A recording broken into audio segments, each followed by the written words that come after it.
Welcome to Bol talk with వేణుబికి. ఈరోజు మనతో పాటు ఉన్నారు ఆర్పి పట్నాయక్ గారు. ఆర్పి పట్నాయక్ గారి గురించి అందరికీ తెలుసు. Music composer, singer, director, writer, ఇలా చెప్పుకుంటూ పోతే చాలా క్రాఫ్ట్ల మీద కమెంట్ ఉన్న వ్యక్తి. లేటెస్ట్గా ఒక సెన్సేషన్ క్రియేట్ చేశారు.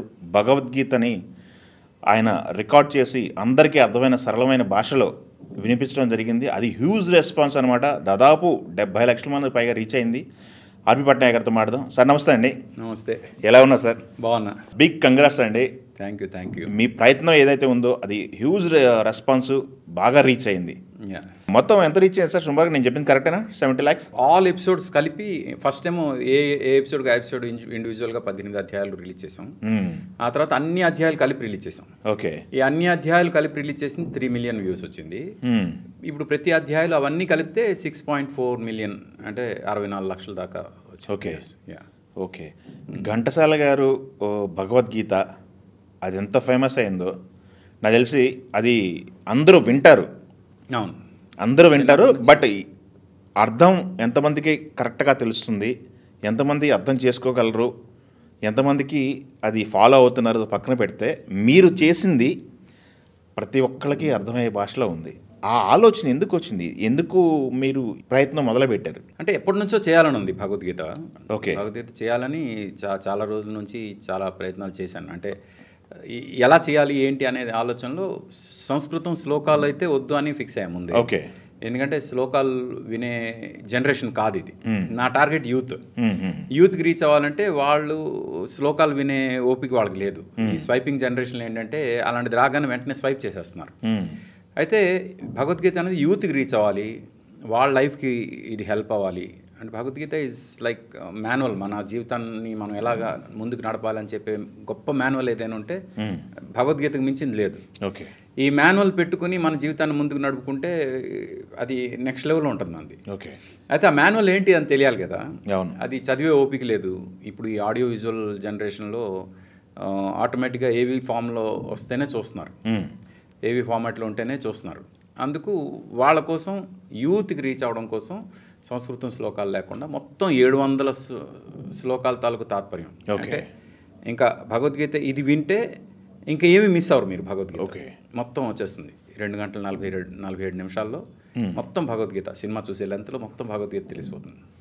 మంచి ప్రయత్నం అండి. అయితే 700 శ్లోకాలకు సంబంధించిన అర్థం, తాత్పర్యం అంతా నిమిడి ఉంది అన్నారు. 18 అధ్యాయాలు రాయాలంటే మీకంటూ పూర్తి అవగాహన ఉండాలి దానిపైన. మీరు అసలు మీకు స్వతహాగా భగవద్గీత గురించి తెలుసుకోవటం ఎప్పుడు స్టార్ట్ చేశారు? మీరు తెలుసుకున్న తర్వాత దాంట్లో పూర్తిగా అర్థమైంది అనుకుంటున్నారా మీరు చెప్పిన భాష? లేదంటే మీరేమన్నా రీసెర్చ్ చేసి ఎవరైనా హెల్ప్ తీసుకున్నారా? చిన్నప్పుడే నేను భగవద్గీత, మహాభారతం, రామాయణం 3 చదివేశాను చాలా చిన్నప్పుడు. ఆ 3 చదివిన తర్వాత ఇంకా వేరే ఏం చదవలేదు నేను. ఇంక వేరే ఏం చదివినా సరే నాకు నిద్ర వచ్చేస్తుంది. ఫస్ట్ పారా స్టార్ట్ చేసేసరికి కళ్ళకి బ్రెయిన్కి డిస్కనెక్ట్ అయిపోతాను. ఓకే. అందుకు వేరే ఏమి చదవలేదు నేను. బుక్స్ పరంగా I'm a very bad reader. Okay. నాకేంటంటే నాలాంటి వాళ్ళు కొన్ని లక్షల మంది ఉన్నారు. అంటే చదవలేని పరిస్థితిలో, అంటే చదువు వచ్చి చదవలేని పరిస్థితిలో ఉన్న వాళ్ళు చాలామంది ఉన్నారు. భగవద్గీత అనేది చదవాలి కంపల్సరీ. అయితే చదవలేని వాళ్ళకి ఘంటసాల మాస్టర్ చేసిన భగవద్గీత వినడానికి చాలా బాగుంటుంది. చిన్నప్పటి నుంచి అది విని ఎన్నిసార్లు, కొన్ని వేల సార్లు విని ఉంటాం మన వాళ్ళంతా. అయితే అది 100 శ్లోకాలకి పరిమితం అయింది. ఆ తర్వాత 700 శ్లోకాలు చేయాలనే దీంతో గంగాధర శాస్త్రి గారు చేశారు. ఆయన సేమ్ ఘంటసాల మాస్టర్ లాగే శ్లోకాలు ప్లస్ తాత్పర్యం కలిపి 700 శ్లోకాలు చేశారు. ఇప్పుడు ఆయన ఎలాగైతే రీచ్ అవ్వాలని ప్రయత్నం చేశారో అలాగే ఈ శ్లోకాలు లేకుండా వినాలనుకునే వాళ్ళ కోసం ఒక ప్రయత్నం చేయాలి, సింపుల్గా అందరికీ రీచ్ అవ్వాలి అనే ఉద్దేశంతో నేను ప్రయత్నం చేశాను. అంటే నా ఆడియన్స్ ఏంటంటే ఈ శ్లోకాలు అవసరం లేదు, మాకు భగవద్గీత తెలిస్తే చాలు అనుకునే వాళ్ళ కోసం. తాత్పర్యం తెలిస్తే చాలు. అల్టిమేట్గా మనకు తెలియాల్సింది ఏంటి, దాంట్లో భగవద్గీత ఎసెన్స్ ఏంటి అనేది తెలియాలి. దానికోసం ఇది చేయాలి. ఓకే. అయితే ఆ ప్రాసెస్లో నేను చాలా ప్రయత్నాలు చేశాను. అంటే భగవద్గీత ఏ భగవద్గీత చేయాలి, ఎలా చేయాలి ఏంటి అని చాలా వెర్షన్స్ ఉన్నాయి భగవద్గీత. అది చూస్తున్నప్పుడు నేను చాలా వెర్షన్స్ చూశాను. లాస్ట్కి చాట్ జీపీటీకి వెళ్ళి దానిలోంచి ట్రాన్స్లేషన్స్ తీసుకుని అలా కూడా ట్రై చేశాను. నాకు ఏది అంత నచ్చలేదు. ఆ ప్రాసెస్లో నేను చూస్తున్నప్పుడు నాకు బాగా నచ్చిన వర్షన్ ఏమో జేకే యోగ్ అని ఒక ఇది ఉంది ఆర్గనైజేషన్ వాళ్ళు భగవద్గీత ఇది ఉంది వాళ్ళకి. ఓకే. అందులో స్వామి ముకుందానంద అని ఆయన కేవలం ఈ భగవద్గీత కోసం ఆయన లైఫ్ డెడికేట్ చేశారు. కృష్ణుడు భక్తుడు అన్నమాట. ఓహో. జేకే యోగ్ తాలూకా పరంపరలో ఆయన Swami Mukundananda he leads that organisation. అయితే ఆయన ఇంగ్లీష్లో ట్రాన్స్లేట్ చేశారు భగవద్గీతని. అతని శిష్యులు ఇక్కడ దివాకర్ గారని ఉంటారు, ఆయనేమో దాన్ని తెలుగులో ట్రాన్స్లేట్ చేశారు. ఆ తెలుగు వర్షన్ ఎంత అందంగా ఉందంటే ఇది కదా జనంగా కావాలి అని అనిపించి అది తీసుకుని రికార్డ్ చేశాను అనమాట. ఓకే. వాళ్ళ దగ్గర పర్మిషన్ తీసుకుని I to that as the అంటే అదే నేను ఫ్రాంక్గా నేను రాసింది ఏం లేదు దీనిలో సాహిత్యపరంగా నాకు ఎలాంటి రైట్స్ లేవు దీనికి. ఓకే. అంతా స్వామి ముకుందానంద తాలూకా టీం నుంచే ఇది అంతా వచ్చింది. ఓకే. అయితే ఏంటంటే దీన్ని కరెక్ట్ ఎక్స్ప్రెషన్లో అవును అంటే కృష్ణుడు అర్జునుడు ఆ బ్యాటిల్ ఫీల్డ్లో మాట్లాడుతున్నప్పుడు ఏ ఎక్స్ప్రెషన్లో మాట్లాడి ఉంటారు అనేది మన తెలుగులో కనుక వాళ్ళిద్దరూ సంభాషించి ఉంటే ఎలా ఉంటుంది ఓకే అనేది ఒక ఇంబైబ్ చేసుకుని దాన్ని ప్రయత్నం చేశాను. ఓకే. అయితే దీనికి ఫస్ట్ అండ్ లాస్ట్ ఓవరాల్గా నేను చెప్పాలనుకుంది ఏంటంటే ఇది నేను చేసింది కాదు, ఇదంతా ఆయన చేయించుకున్నాడు అంతే. ఓకే. ఇన్ని లక్షల మందిలో ఇన్ని కోట్ల మందిలో నేనే చేయాలని నన్ను ఎందుకు ఆయన సెలెక్ట్ చేసుకున్నాడో నాకు తెలియదు. పోతే ఆయన బాధ్యత నాకు అప్పచెప్పాడు కాబట్టి దానికి నేను 100% న్యాయం చేయాలనే ప్రయత్నం మాత్రమే చేశాను తప్పితే దీనికి సంబంధించిన ఎలాంటి క్రెడిట్ కూడా నేను తీసుకోదలుచుకో. మీ సింప్లిసిటీ అది. ఓకే. ఇంకొకటి అండి, మనకి ఇప్పుడు ఆధ్యాత్మిక సమాజం నుంచి మీకు ఎలాంటి రెస్పాన్స్ వచ్చింది? ఇప్పుడు రీచ్ అంటారా, జనాలు అందరూ వింటున్నారు, బట్ ఆధ్యాత్మికంగా ఉన్నటువంటి కొంత జోనర్ పీపుల్ ఉంటారు కదా, వాళ్ళ దగ్గర నుంచి ఎలాంటి రెస్పాన్స్ వచ్చింది? మన సినిమా ఇండస్ట్రీ నుంచి దీనికి పర్టికులర్గా ఎలాంటి రెస్పాన్స్ వచ్చింది? అంటే ఫ్రాంక్గా ఎవరు వింటున్నారు, ఎక్కడ ఏం జరుగుతుంది ఏమి నాకు తెలియదు. అంతేనా? నేను అస్సలు ఏం ఫాలో అవట్లేదు. డెఫినెట్గా చాలామంది వింటూ ఉండొచ్చు, ఎక్కడెక్కడ కలుస్తున్నప్పుడు నేను భగవద్గీత విన్నారా చాలా బాగుంటుంది ఇలా చెప్పిన సందర్భాలు ఉన్నాయి, కానీ నేను 100%గా ఎవరెవరు ఫాలో అవుతున్నారు ఏంటి దీన్ని అనేది నాకు ఐడియా లేదు. బట్ నా ఉద్దేశం ఏంటంటే 3 మిలియన్ అంటే ఇప్పుడు ఏదైతే ఆల్ ఎపిసోడ్స్ 3 మిలియన్ ఉందో అది విన్న వాళ్ళ వరకు చూసుకుంటే 30 లక్షల మంది చాలా తక్కువ నెంబర్. ఎందుకంటే 12 కోట్ల మంది తెలుగు వాళ్ళు ఉన్నారు. 30 లక్షలు అనేది చాలా తక్కువ నెంబర్. అంటే ఇంకా ఎవరికి రీచ్ అవ్వలేదు ఇది అని నా ఫీలింగ్. ఆఫ్ కోర్స్ తక్కువ టైం కదా, ఇంకా లాంగ్ టైం. కేవలం ఈ ఇంటర్వ్యూ ఇవ్వడానికి నేను కారణం ఏంటంటే తెలియని వాళ్ళకి ఇది తెలియాలి, రీచ్ అవ్వాలి. ఇందులో నా స్వార్థం ఏం లేదు. ఆ భగవంతుడు చెప్పిన ఆ గొప్ప ఫిలాసఫీ ఏదైతే ఉందో, మన లైఫ్కి సంబంధించిన మాన్యువల్ ఏదైతే ఉందో, ఇది ఈ యూత్కి చేరాలి అంటే ఇది ఎక్కువ మందికి చేరడం కోసం మనం ఇలాంటి ప్రయత్నాలు చేస్తూ ఉంటే ఒకటి అడ్వాంటేజ్ ఏంటంటే ఒకళ్ళు వింటే వాళ్ళు 10 మందికి ఫార్వర్డ్ చేస్తున్నారు, ఇది నేను విన్నాను బాగుంది మీరు వినండి అని. అలాగా సర్క్యులేట్ అవుతుంది, వైరల్ కూడా అవుతుంది. కానీ ఇది సరిపోదు అంటున్నాను నేను. It has to go to every new country. ఇప్పుడు ఘంటసాల మాస్టర్ భగవద్గీతలో అడ్వాంటేజ్ ఏంటంటే అప్పట్లో లౌడ్ స్పీకర్స్ ఉండేవి. అవును. అందుకు మనం తెలిసినా తెలియకపోయినా భగవద్గీత వినడం అనేది బై డిఫాల్ట్ మనకి పెట్టుకోకపోయినా మనం వినేవాళ్ళం. అవును, ప్రతి ఊళ్ళో. ఇప్పుడు ఏంటంటే ఈ సెల్ ఫోన్లు వచ్చిన తర్వాత ఇయర్ ఫోన్కి కన్ఫైన్ అయిపోయాం. ఇప్పుడు ఒక మనిషి ఇయర్ ఫోన్ పెట్టుకుని పక్క నుంచే భగవద్గీత వింటూ వెళ్తుండొచ్చు, మనకు తెలియదు. కానీ అతను వింటున్నాడో లేదు మనకు తెలియదు. అది. ఓకే. మీరు ఒరిస్సాకి ఏంటి అసలు బ్యాక్గ్రౌండ్ ఏంటి? మీ ఫాదర్ ఒరిస్సాకి వెళ్ళిపోవడానికి ఏంటి? ఫారెస్ట్ రేంజ్ ఆఫీసర్ ఒరిస్సాలో మా ఫాదర్. ఓకే, మంచి జాబ్, మంచి. మేము అడవుల్లోనే పుట్టి పెరిగాం. అసలు మామూలుగా కాదు, మట్టి వాసన ఎక్కువ మీకే తెలుసు. ఓకే, అందుకే నేను ఎప్పుడు నా రూట్స్ మర్చిపోను. ఓకే, వెరీ గుడ్ అండి. అయితే మరి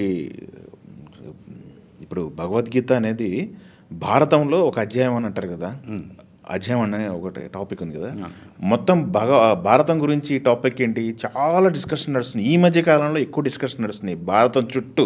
అది మొన్న కల్కి సినిమా తర్వాత దానికి ముందు కూడా చాలా వాదనలు వచ్చింది. దాని తర్వాత ఎస్పెషల్లీ కర్ణుడి విషయంలో, కర్ణుడు అంత మంచివాడా, అంత వీరుడా, లేకపోతే అర్జునుడి కంటే కర్ణుడు గొప్పవాడా అని చూపించడం ఏంటి అనేది కూడా చాలా టాపిక్లు వస్తున్నాయి. సినిమాలు పురాణాలని లేకపోతే మన ఇతిహాసాలని కించపరుస్తున్నారు, లేకపోతే తక్కువ చేస్తున్నారు, ఇది సహించవు అని వేదికలపై మాట్లాడుతున్న సందర్భాలు కూడా ఉన్నాయి కదా. అంటే వెర్షన్స్ ఉన్నాయి కదండి, ఒక్కొక్కరు వెర్షన్ ఒక్కొక్కటి. మనం దానవీర సూరకర్ణ సినిమా చూస్తే మనకి ఈవెన్ దుర్యోధనుడు కూడా చాలా మంచివాడు అనిపిస్తుంది. అవునా కదా? అవును. అయితే అదొక వెర్షన్ అంతే.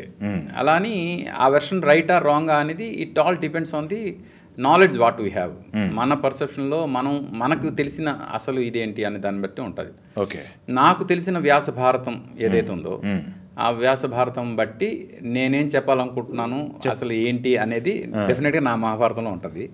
ఇప్పుడు ఆ కాంట్రవర్సీస్ ఏవైతే ఉన్నాయో అవి వాటి జోలికి ప్రస్తుతం నేను పోదలుచుకోలేదు. ఎందుకంటే నేను చెప్పాలనుకుంది ఖచ్చితంగా ఏముందో అదే చెప్తా. ఓకే. ఆ చెప్పే ప్రాసెస్లో ఇప్పుడు కర్ణుడిలో ఎంత పాజిటివ్ యాంగిల్ ఉందో అలాగే అతనిలో ఉన్న నెగిటివ్ యాంగిల్ కూడా చెప్పాలి. అవును. ఆ నెగిటివ్ యాంగిల్స్ ఏంటి అనేది కూడా నేను చెప్పే వ్యాస భారతంలో ఉంటుంది. ఓకే. అలా అని కర్ణుడు 100% నెగిటివ్ అంటే కాదు, అలా అని కర్ణుడు 100% పాజిటివ్ అంటే కాదు. అతన్ని ఎలా డిఫైన్ చేయాలి అనేది నా భారతంలో ఉంటుంది, నేను చెప్పే మా భారతంలో ఉంటుంది. కంపారిజన్ వస్తుంది. అర్జునుడు గొప్పవాడా, వీరుడా, యుద్ధవీరుడా, లేకపోతే అర్జునుడు కర్ణుడు గొప్పవాడా, ఇద్దరిని కంపేర్ చేస్తే ఒక మాటలో మీ పర్సెప్షన్ ఏంటి, మీకు తెలిసింది? కృష్ణుడు పక్కనున్నంత వరకు అర్జునుడు కన్నా గొప్పవాడు ఎవడూ లేడు. అంతే, నేను అదే చెప్తా. ఓకే, వెరీ గుడ్ అండి. ఎందుకంటే సినిమా పరిశ్రమకు సంబంధించి కూడా హిందూ ధర్మాన్ని విమర్శించేలాగో లేకపోతే ఎంతో కొంత డ్యామేజ్ చేసేలాగో ప్రయత్నాలు జరుగుతున్నప్పుడు ప్రతి ఒక్కళ్ళు ప్రతిఘటిస్తున్నారు, కొన్ని ఇన్సిడెంట్లు కూడా చెప్తూ ఉన్నారు. అట్లాంటి అనుభవం మీకు ఏమన్నా జరిగిందా మీ జర్నీలో, ఈ సినిమా జర్నీలో? అంటే సినిమా జర్నీ కన్నా నాకు బయట ఎక్కువ డ్యామేజ్ జరుగుతుందండి సినిమా కన్నా. ఆ మధ్య ఒక పొలిటీషియన్, తమిళనాడు పొలిటీషియన్ ఈ సనాతన ధర్మాన్ని ఇది చేస్తేనే అంటే పూర్తిగా సమూలంగా కరోనాతో పోల్చారు కదా, ఇది చేస్తేనే అంటే మాట్లాడడం కూడా నాకు రావట్లేదు, అంత నీచంగా మాట్లాడాను. అయితే నాకేంటంటే what you know, how dare you talk, what you know about that, మీకేం తెలుసు సనాతనం గురించి? నేను ఒకటే అంట, ఇప్పుడు అమెజాన్ ఫారెస్ట్ ఉంది. అవును.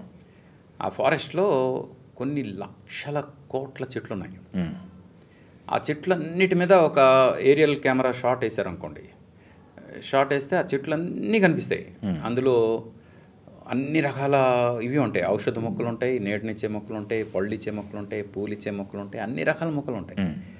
అలాగ వెళ్తూ అలాగ క్లోజప్కి వెళ్ళేసరికి ఎక్కడో ఒక దగ్గర గంజాయి మొక్క కనిపించింది.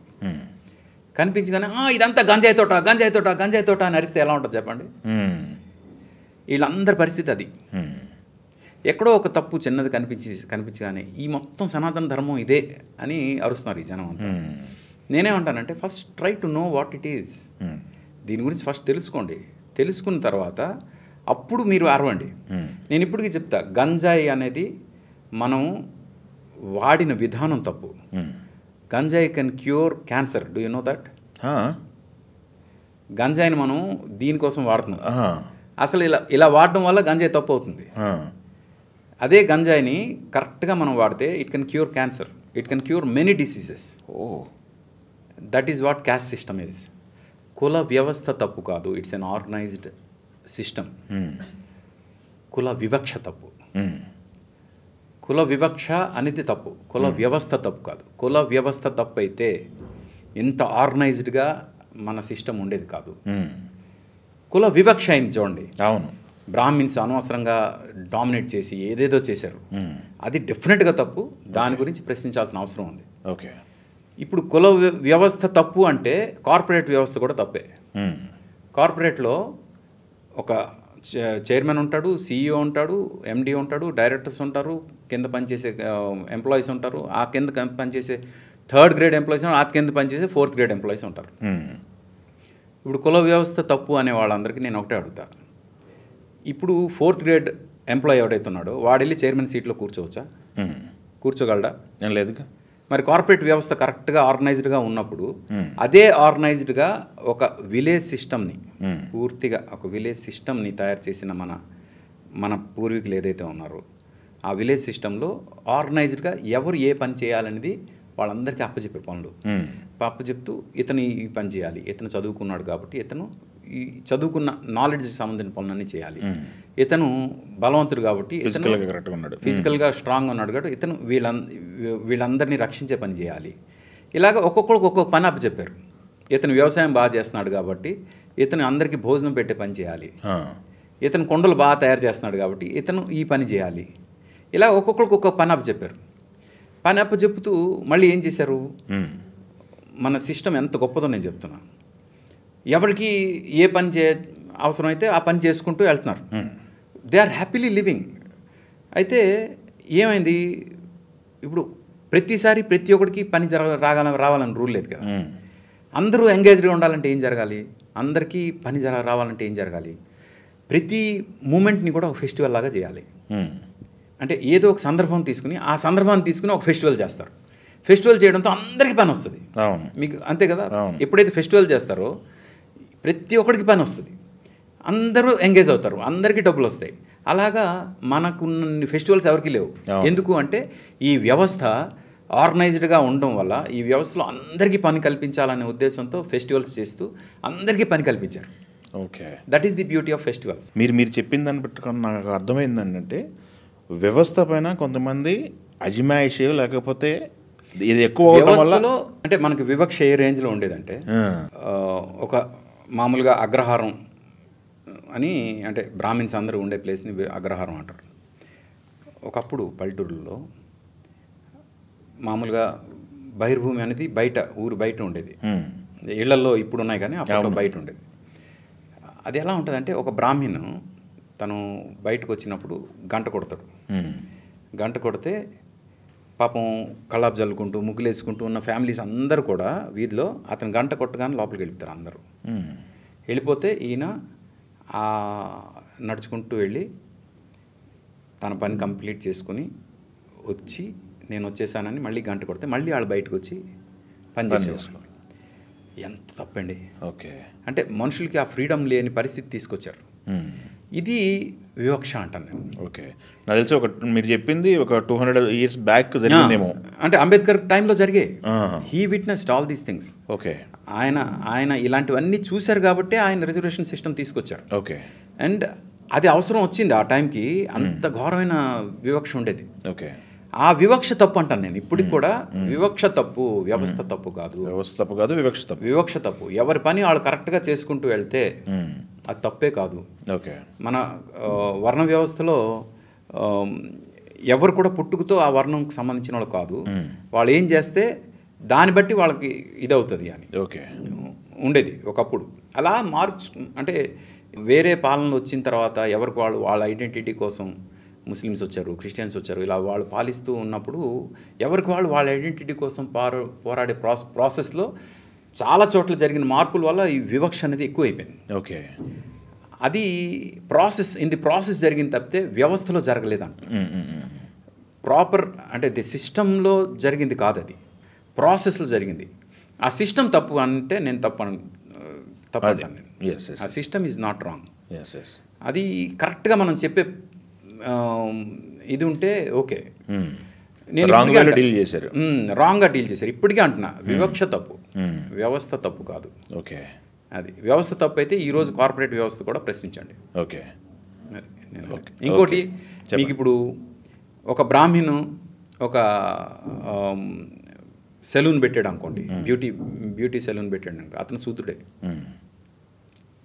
ఒక శూద్రుడు టీచర్ అయ్యాడు అనుకోండి, అతను బ్రాహ్మణే. దిస్ ఈజ్ వాట్ వ్యవస్థ ఈజ్.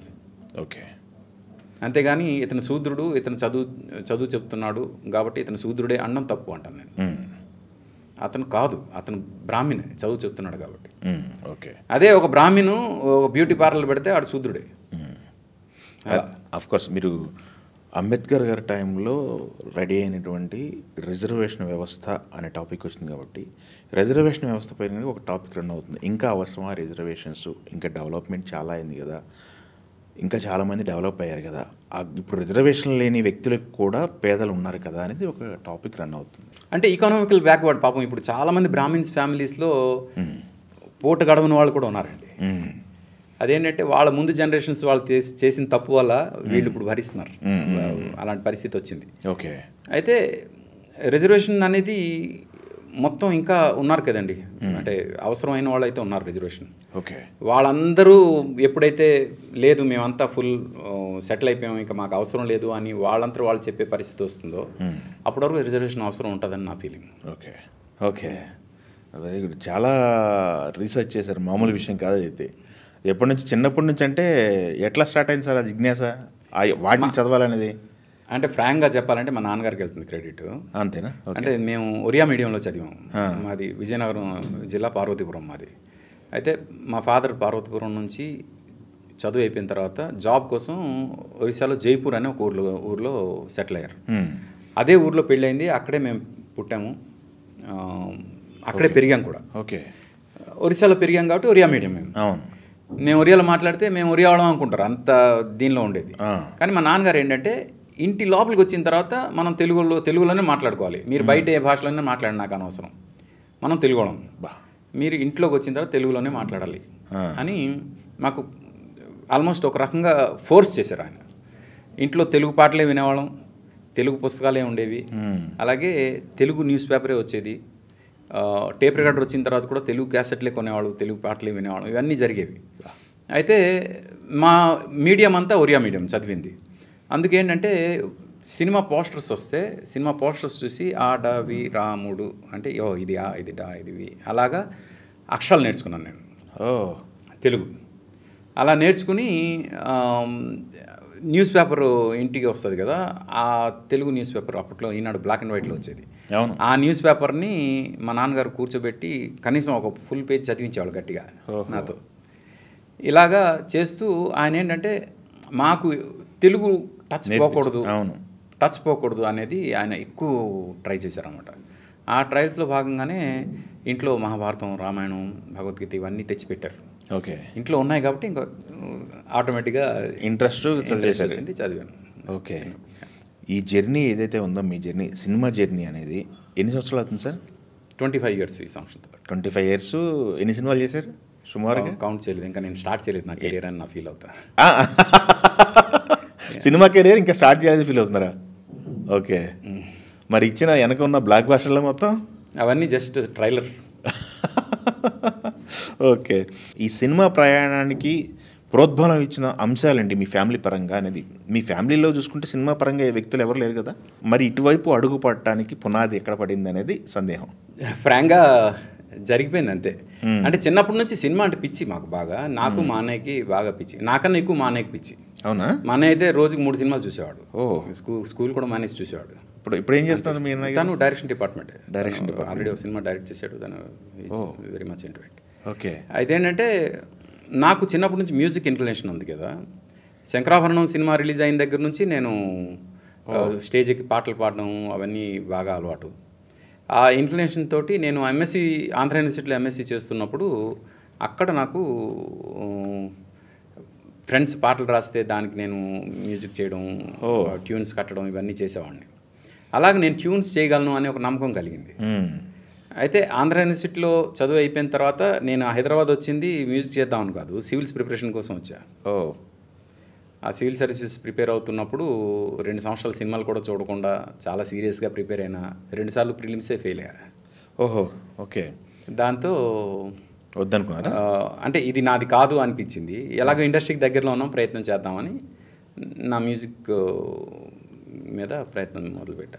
అంటే సంగీతం బ్యాక్గ్రౌండ్ లేకపోయినా కానీ సాధనతో వచ్చింది. అంటే ఫ్రాంక్గా నాకు సంగీతం తెలీదు, అలాగే నేను ఎవరి దగ్గర అసిస్టెంట్గా కూడా చేయలేదు, డైరెక్టర్ దగ్గర కూడా ఇన్స్ట్రుమెంట్ కూడా ప్లే చేయను, బట్ మ్యూజిక్ చేయగలను. అంటే సిచ్యువేషన్ ఇస్తే దానికి ట్యూన్ మాత్రం నేను చాలా ఫాస్ట్గా కట్టగలను. ఓకే. ఆ నమ్మకం ఉంది కాబట్టి మ్యూజిక్ డైరెక్టర్గా ట్రై చేద్దామని చేశాను అంతే. ఓకే. ఇప్పుడు ఆఫ్కోర్స్ సినిమాల్లో అంటే ఫస్ట్ సినిమా ఏమొచ్చింది, ఫస్ట్ ట్యూన్ ఏం చేశారు అనేది ఓకే, బట్ మీరు జీవితంలో ఫస్ట్ ట్యూన్ కట్టిన పాట, మీరు పాడుకున్న పాట ఏంటి సార్? అది గుర్తుందా? చెప్పడం కష్టమే, చాలా చిన్నప్పుడే చేశాను. ఎప్పుడు? అంతేనా? చాలా చిన్నప్పుడే. మీకు గుర్తున్నది ఒకటే? ఏదో ఒరియా పాట చేశాను, అప్పట్లో ఒరియా మీడియం కదా మాది, చేశాను అప్పుడు. అంటే నేను జైపూర్లో రేడియో స్టేషన్ ఉండేది, ఇప్పుడు కూడా ఉంది అఫ్కోర్స్. ఆ రేడియో స్టేషన్లో స్కూల్ తరపున వెళ్ళి పాటలు పాడేవాడిని నేను. స్కూల్లో పాటలు నేర్పించి మాకు తీసుకెళ్ళి పాటలు పాడించేవాళ్ళు రేడియో. ఓకే.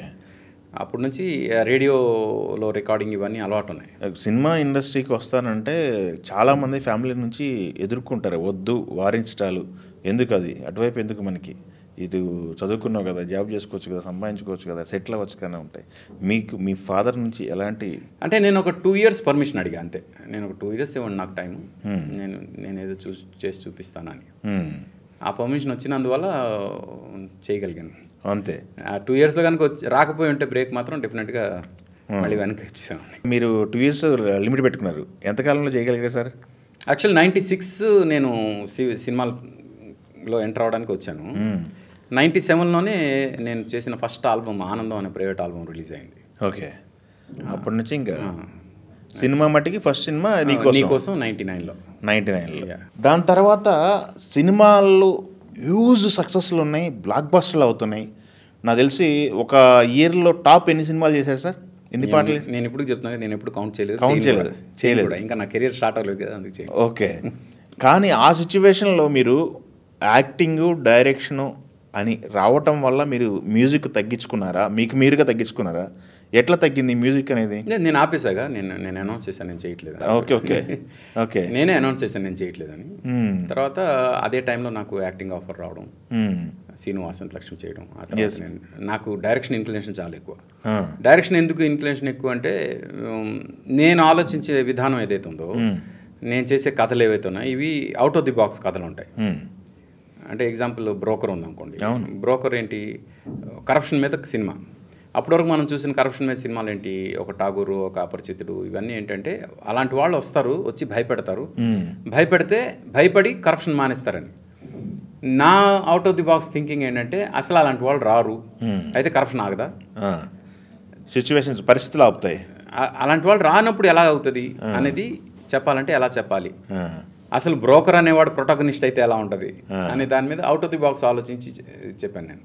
ఎక్సలెంట్. నా కథలన్నీ అలాగే ఉంటాయి. అవును, అందరూ ఆలోచన ఎక్కడ అయిపోద్ది అక్కడ నా ఆలోచన మొదలవుతుంది. అవును, అలాగే నేను చెప్పే ప్రయత్నం చేస్తాను. అందుకు నా ఆలోచనలు కొత్తగా ఉంటాయి, డిఫరెంట్గా ఉంటాయి. అంటే అవి జనంకు నచ్చుతాయా లేదా పక్కన పెడితే డెఫినెట్గా ఆ ఆలోచనలు ఇంకెవరికి రావు.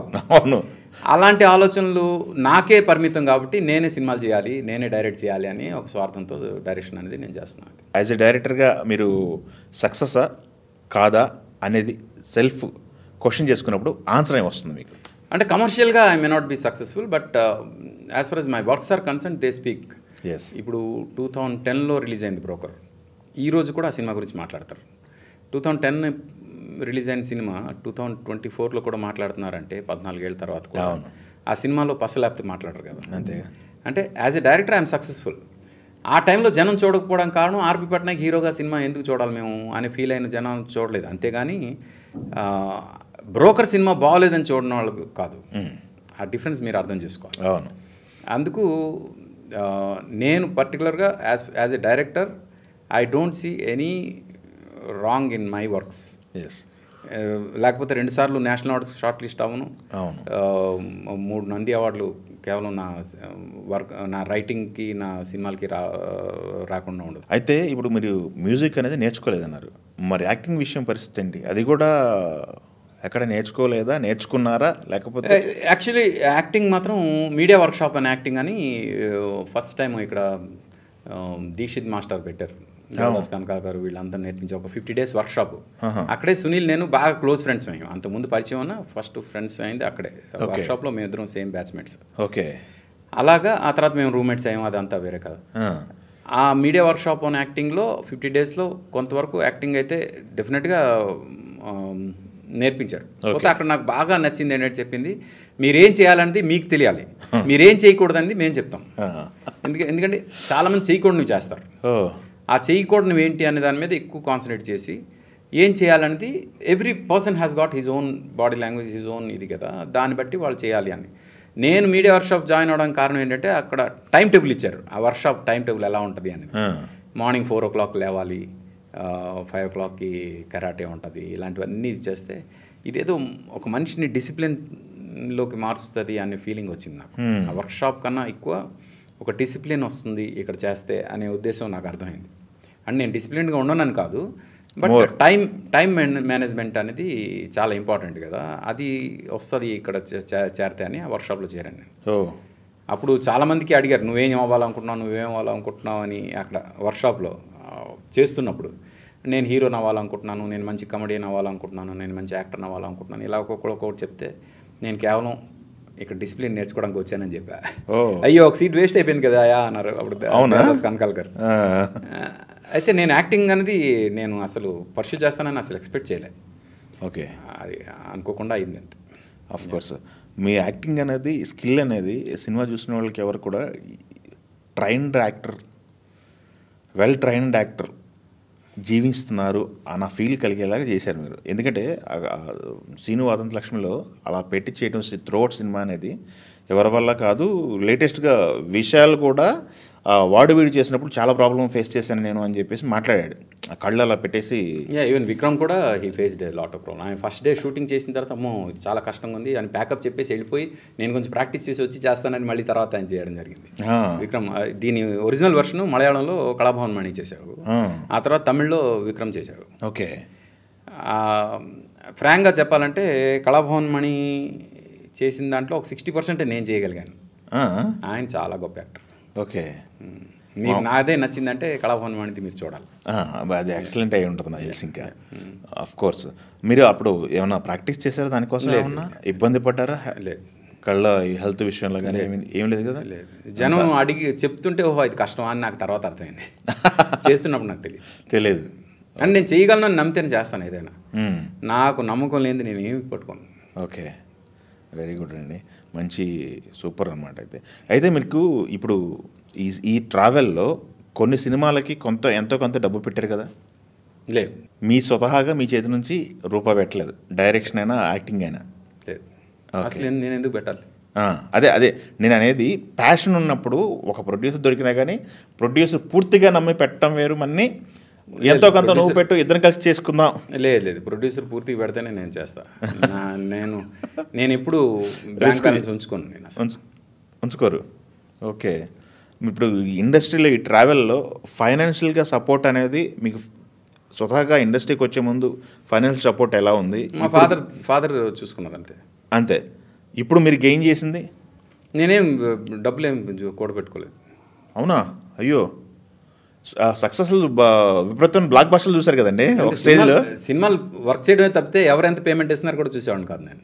అదేంటి ఇవన్నీ ఎవరు చూసేవాళ్ళు? కనీసం ఇంట్లో వైఫ్ ఇంకా ఎవరికి తెలియదు, ఏం సంబంధం లేదు. ఎవరైనా తీస్తే అంత తీసుకోవడం అంతే, కానీ దాని మీద ఏమి ఎంతో కొంత కూడబెట్టుకుందాం, భూములు కొనుక్కుందాం, ఆస్తులు కొనుక్కుందాం, ఏం లేవు. కనీసం ఇంటి నుంచి క్వశ్చన్ రాలేదా మీకు? అప్పుడప్పుడు అంటారు క్వశ్చన్ మార్క్, ఏంటి చూసుకోవాలి కదా ఫైనాన్స్ అంటారు, బట్ నాకు సంబంధం లేదు. ఉన్న ఒక లైఫ్, ఆ డబ్బులు ఆ టెన్షన్ పెట్టుకోవద్దు, ప్రశాంతంగా బతుకుతాం అంతే. ఎవరికప్పు చెప్పారు ఈ గోల్ అంతా? అసలు ఇల్లు మెయింటెనెన్స్ వరకు నా వైఫ్ చూస్తుంది, కానీ ఎక్కడి నుంచి ఎంత వస్తుంది, ఎప్పుడు వస్తుంది, ఎలా మేనేజర్లు కనుక అవి ఏమి లేవు. మేనేజర్లు పెట్టుకోవటాలు చూడాలు చూసుకో అని చెప్పేసి. అందుకే చెప్తున్నాను ఇంకా నా కెరీర్ బిగిన్ అవ్వలేదని. ఓహో, వెరీ గుడ్ అండి. ఇప్పుడు మ్యూజిక్ సంబంధించి సినిమాలకి పైప్ లైన్ ప్రాజెక్టులు ఏమైనా ఉన్నాయా? ఒక సినిమా ప్లానింగ్ ఉందా? ఆల్రెడీ ఒక సినిమా చేశాను మ్యూజిక్. ఓకే, అది ఇంకా రిలీజ్ చేయాలి. అంటే వాళ్ళు రిలీజ్ ప్లాన్ చేస్తున్నారు. ప్లాన్ చేసినప్పుడు దాని గురించి చెప్తాను డెఫినెట్గా. ఓకే, చాలా చిన్న సినిమా బట్ మంచి ఇంట్రెస్టింగ్ మూవీ అది. ఇప్పుడు మ్యూజిక్ కంపోజర్ అంటే ఇప్పుడు మీరు ట్యూన్లు ఇస్తే పాటలు రాయటం, లేదా పాటలు ఇచ్చిన దాన్ని ట్యూన్ చేయటం, ఇలాంటి ఫార్ములాలు నడుస్తుంటాయి కదా. ఆ ఫార్ములా చట్టంలో ఇరుక్కుపోయి మీరు ఏమైనా చేశారా, లేకపోతే ఫ్లెక్సిబుల్ ఉన్నారా? రెండు చేసినప్పుడు ఇలా రెండు చేసే మ్యూజిక్ డైరెక్టర్స్ చాలా తక్కువ మంది ఉంటారు. అదే, దానిలో నేను ఒకడిని. ఓకే, ఇటు లిరిక్ ఇస్తే లిరిక్స్ బట్టి ట్యూన్ చేస్తాను, ట్యూన్ ఇమ్మంటే ట్యూన్ ఇస్తాను, దాన్ని బట్టి లిరిక్ రాయించుకుంటాను. రెండు రకాలుగా ఐఎమ్ కంఫర్టబుల్. ఎస్, మీకు బాగా మీకు దగ్గరగా ఇష్టమైన రైటర్స్, లిరిసిస్టులు అంటే ఎవరు పేర్లు చెప్తారు సార్? అంటే డెఫినెట్గా సీతారామ శాస్త్రి గారు అంటే చాలా ఇష్టం. ఓకే, తర్వాత నాతో ఎక్కువ పనిచేసిన కులశేఖర్ గారు అంటే చాలా ఇష్టం. కులశేఖర్ గారు, ఎస్, ఓకే. ఆఫ్కోర్స్ కులశేఖర్ గారు అంటే మీకు ఫ్రెండ్షిప్, మీ ఫ్రెండ్ కదా నాకు తెలిసి. ఆఫ్కోర్స్ కలిసి ట్రావెల్ చేశాం కదా. ఓకే, ఫస్ట్ సినిమా ఎంత ఉంది సార్ మొత్తం ట్రావెలింగ్ కులశేఖర్ గారు? యాక్చువల్లీ చిత్రంలో తనని పరిచయం, ఆ సినిమాకి తను పనిచేయాలని పరిచయం చేసిన తేజారికి నేనే. ఓకే, అప్పటి నుంచి కలిసి ట్రావెల్ చేస్తున్నాం.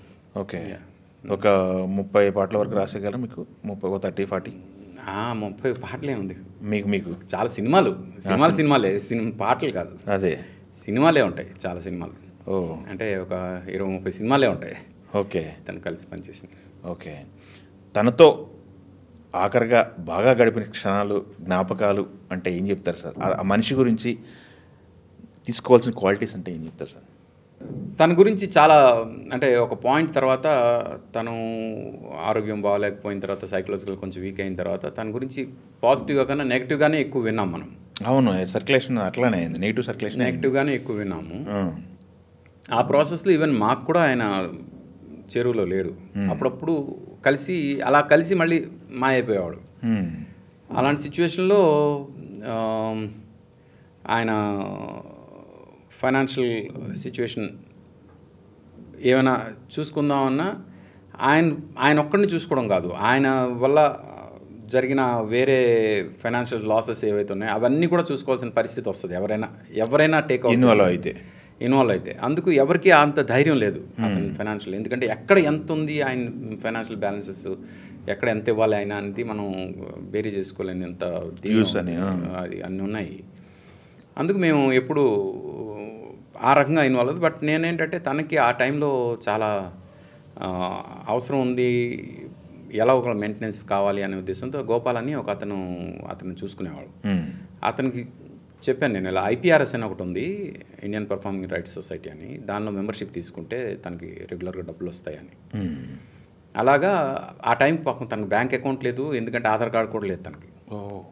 అలాంటి సిచ్యువేషన్ ఉన్నప్పుడు ఆధార్ కార్డు చేయించి, బ్యాంక్ అకౌంట్ ఓపెన్ చేయించి, IPRSలో మెంబర్షిప్ తీయించి, ఆ తర్వాత తనకు ఫైనాన్షియల్గా తనకి హెల్ప్ అయ్యేలాగా IPRS నుంచి వచ్చే ఫండ్స్ వల్ల తనకు కొంతవరకు ఫైనాన్షియల్గా హెల్ప్ అయింది. అయితే ఆరోగ్యం తనకి కరెక్ట్గా లేకపోవడంతో ఒక మేజర్ ఆపరేషన్స్ జరిగాయి. ఆపరేషన్స్ అయిన తర్వాత ఇంకా తను ఆపరేషన్స్ కూడా చాలా ఈజీగా తీసేసుకున్నాడు, పట్టించుకోలేదు, ఏం లేదు.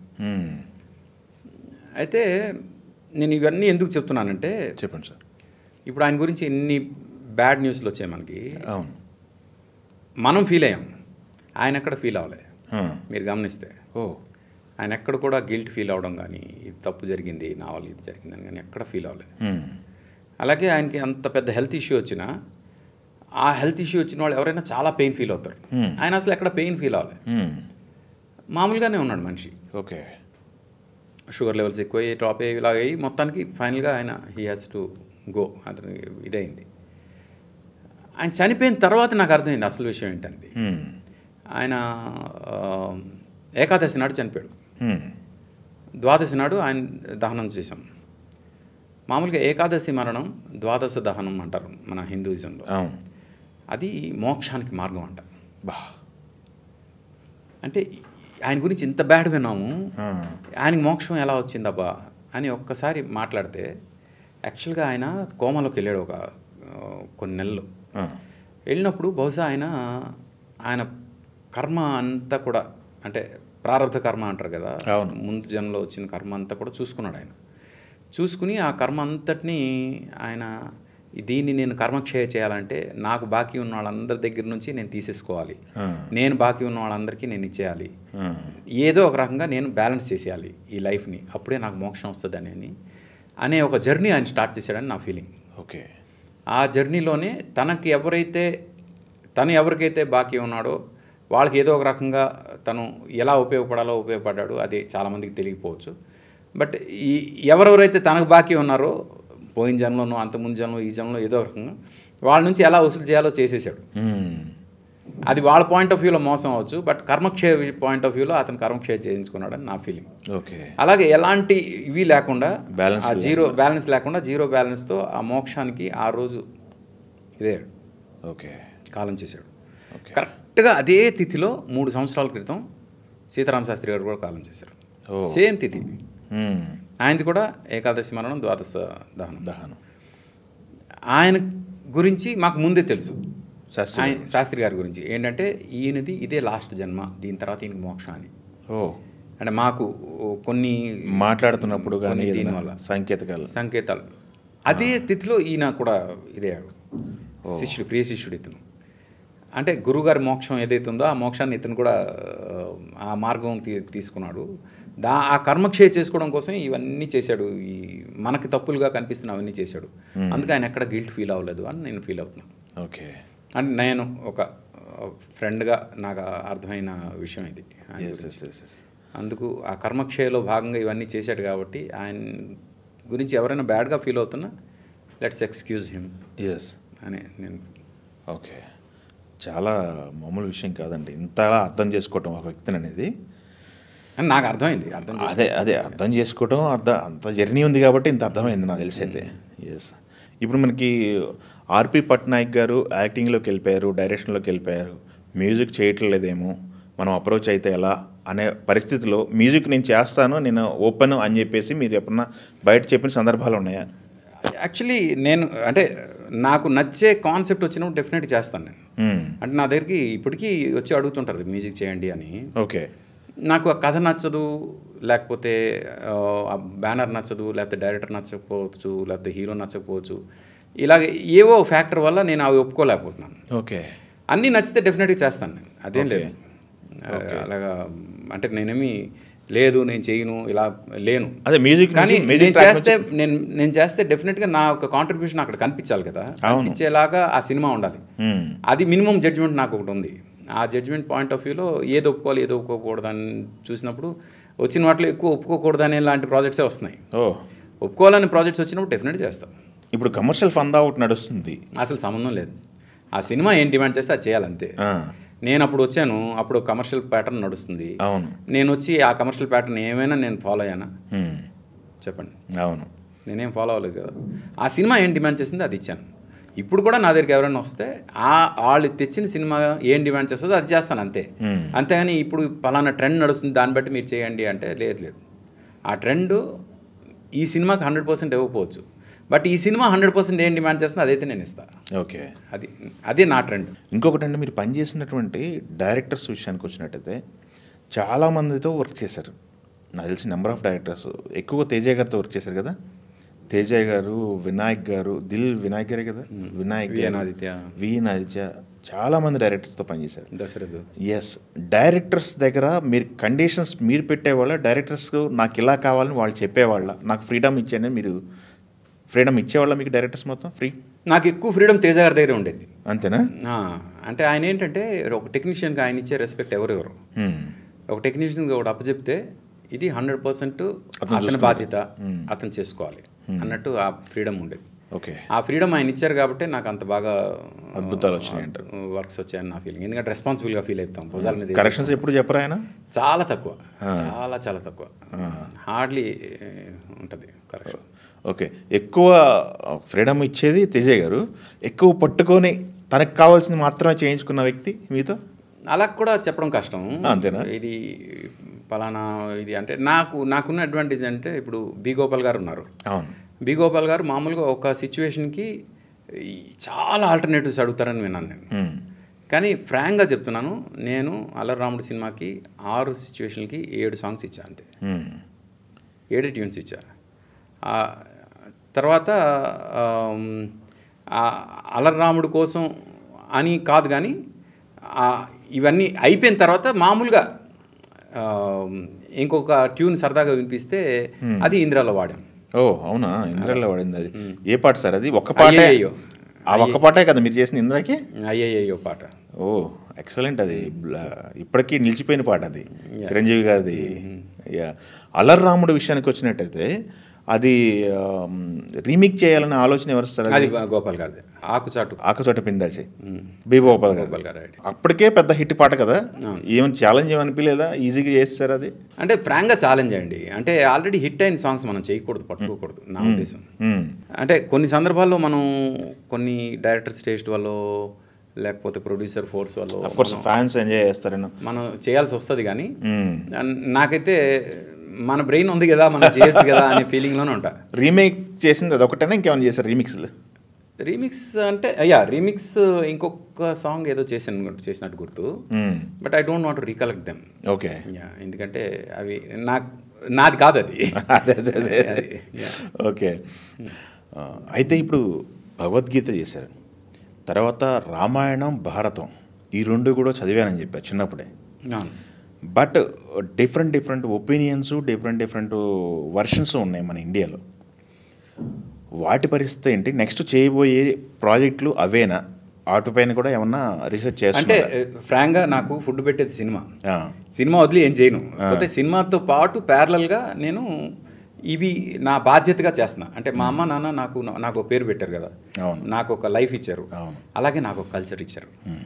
ఆ కల్చర్ని, ఒక ట్రెడిషన్ని నేను నా నెక్స్ట్ జనరేషన్కి నా బాధ్యతగా ఎలా ఇవ్వాలి అనే ఒక స్వార్థం నాకుంది.